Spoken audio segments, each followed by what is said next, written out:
প্রায় ৭,৫০০ কোটি টাকা দামের একটি আস্ত গাড়ির সমান এই ক্যামেরাটি হলো পৃথিবীর সবচেয়ে বড় ক্যামেরা। চোখ ধাঁধানো সব বৈশিষ্ট্য সম্পন্ন এই ক্যামেরাটিকে বিশ্বের সবচেয়ে শক্তিশালী ক্যামেরা বলে মনে করা হয়। প্রায় ৩,২০০ মেগাপিক্সেল সম্পন্ন এই ক্যামেরাটি এতটাই শক্তিশালী যা প্রায় ২৬০টি আইফোনের সমতুল্য। এটি এতটাই শক্তিশালী যে প্রায় ২৪ কিলোমিটার দূরে পড়ে থাকা কোনো সূক্ষ্ম বালিকণার স্পষ্ট ছবি তুলতে সক্ষম।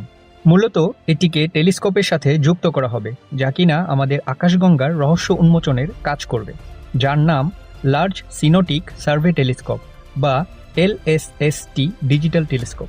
আমেরিকার SLAC বা ন্যাশনাল স্কেলেটর ল্যাবরেটরিতে এটিকে তৈরি করা হয় এবং এটিকে তৈরি করতে সময় লেগেছে প্রায় ২০ বছর।